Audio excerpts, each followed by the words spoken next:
2부에서는 먼저 이수보장제로 요새 한동안 계속 사실 담당자분들로서는 조금 황당할 수 있는 내용이긴 한데 이 내용이 계속해서 포털 사이트들에서 교육원들이나 사설 기관들이나 이런 쪽에서 좀 광고를 좀 하고 있는 편이어서 근데 최근에 좀 다시 사라지긴 했지만 이거는 설명이 좀 필요할 것 같아요. 학습자분들 같은 경우에는 이게 어떤 내용인지 아니면 이런 내용들은 어떻게 접근을 하고 받아들여야 되는지 모르실 것 같아서 이한빈 설계사님께서 좀 설명을 좀 부탁드리도록 하겠습니다.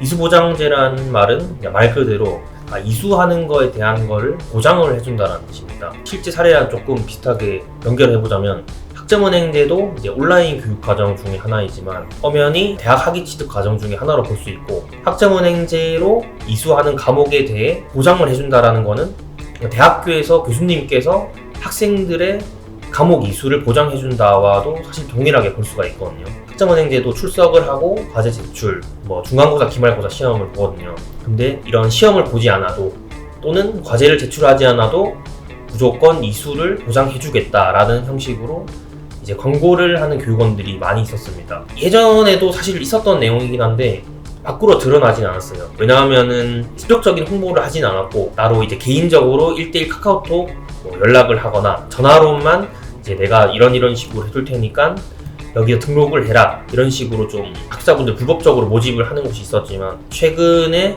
이제 좀 말도 안 되는 상황이 발생을 했었는데 심지어 저희가 자주 활용하고 있는 그 포털 사이트에 광고를 아예 등록을 해서 이수보장제라는 거를 이제 명칭을 넣어뒀더라고요. 그래서 이게 좀 이슈화가 돼서 그 정상적으로 이제 수강을 하시던 분들도 좀 큰 홍보 글들을 보고 혼란을 겪으신 학자분도 많이 계시고 이걸로 인해서 이제 교육원 간에 좀 문제가 발생한 것도 많아서 이거는 이제 저희 기관들도 마찬가지겠지만 이제 FM대로 그러니까 정규적으로 이제 진행하고 있는 교육원들이 여기에 대한 이제 컴플레인이라고 보시면 되죠. 그렇게 넣어서 아까 이제 김윤기 학습 설계사님께서 말씀하신 것처럼 지금 광고를 하는 거에 대해서는 많이 이제 좀 사라진 상황이긴 합니다. 근데 아직도 이 학자분들에게 좀 불법적인 상담을 통해서 아마 이수보장제를 적용을 해주겠다라는 식으로 모집하는 곳이 있을 거라 생각됩니다. 그러니까 이수보장제라고 해서 어떤 부분이 이건 문제가 되냐라고 볼 수가 있긴 한데 이게 만약에 학점은행제 측이나 이제 국가평생교육진흥원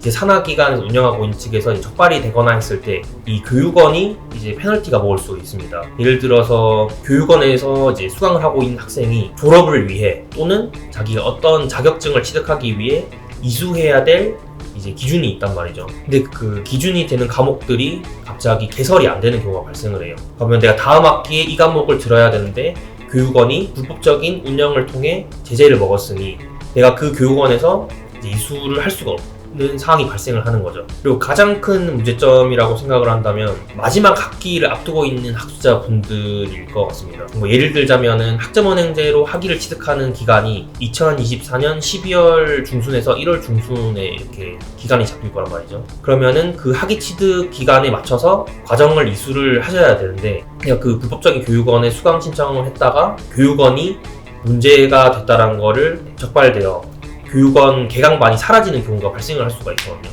그러면은 그 졸업을 하려고 했던 개강반이 사라지게 되잖아요. 그렇게 되면은 그분은 이제 교육원 신청했던 것도 당연히 취소는 되겠죠. 환불을 받거나 할 수는 있지만 본인이 계획했던 졸업 기간 내에 마치지 못하고 졸업 기간을 다시 반년 뒤로 미루게 되는 상황이 발생할 수가 있고요. 그리고 추가적으로 이 교육원에서 만약 그런 불법적인 문제를 해서 개강반이 없어진다고 하더라도 이 학자분들이 학위 취득을 못했다라는 거에 대한 거를 사실 보상을 받을 수 있는 방법도 사실 없긴 합니다. 그래서 이 이수보장제는 절대 말도 안 되는 과정 중에 하나이고요.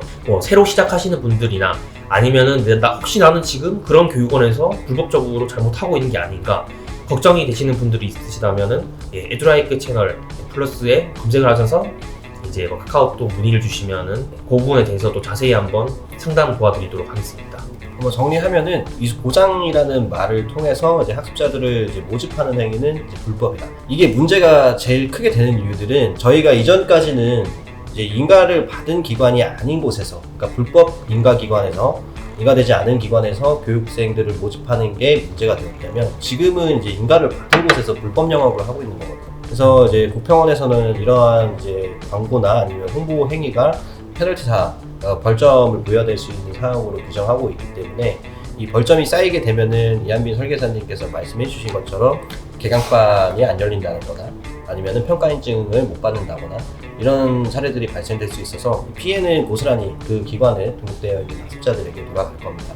말씀하신 대로 환불 조치나 이런 것들은 가능하겠지만 환불 조치가 미뤄지게 된다고 한다거나 아니면은 기간을 목표로 잡았던 게 밀린다거나 여러 가지 상황들이 발생될 수 있기 때문에 조금 조심해야 되는 부분이고 함부로 믿어서는 안 되는 내용이라고 생각합니다. 그리고 또 한 가지는 이런 부분들이 이제 국평원에서 얼마 전에 또 공지사항으로 남긴 내용 중에는 온라인 카페에서 사설 학습 설계사를 이용하면 안 된다라는 내용이 나왔었는데 사실 그 내용에 이 내용도 이수부장제도 포함이 되었으면 좋겠다는 생각이 들었긴 했었어요.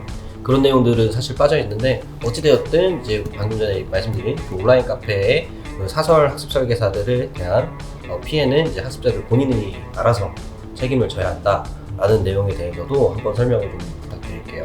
저희가 보통 표현하는 방식이 국가평생교육진흥원 또는 교육부에서 정식 인가를 받은 훈련 기관에서 수강을 해야 문제없이 학습 과정을 진행하거나 또 수료를 할 수 있다라고 하는데 이런 교육부 정식 인가를 받지 않은 기관 외 그런 기관에서 활동을 하고 있는 학습 플래너 또는 멘토 담당자라는 분들이 운영하고 있는 그런 교육기관에서 수강을 했을 때 이제 문제가 발생할 수 있습니다. 학점은행제 제도 자체는 자율학습 과정이기 때문에 학습자분들 개개인이 스스로가 학습 과정을 진행해야 되고 본인이 학습 과정에 대한 계획을 세우고 그리고 과정을 마쳤을 때 행정절차 과정 또한 학점 신청이든 학위 신청이든 학습자분들이 직접 이렇게 해주시긴 하는데 사실 이 과정에 대해서 이제 저희 멘토분들이 많이 좀 도움을 드리고 있긴 하거든요. 왜냐하면은 학점은행제 홈페이지든 또는 포털 사이트를 들어가든 이거를 정확하게 어떻게 등록을 하고 어떤 방식으로 진행을 해야 된다라는 진행 방법에 대한 가이드가 없어요. 그런 걸 조금 더 효율적으로 하실 수 있도록 저희 이제 교육부 훈련기관에 등록된 소속 담당자분, 그러니까 멘토분들이 그거를 도움을 드리고 있는 건데 훈련기관에 소속되지 않은 담당자들이 이제 운영된 곳에서 만약에 학습 과정을 진행을 하시다가 문제가 발생하게 됐을 때 이 책임 자체를 본인 스스로가 다 책임을 져야 된다라고 보시면 되거든요.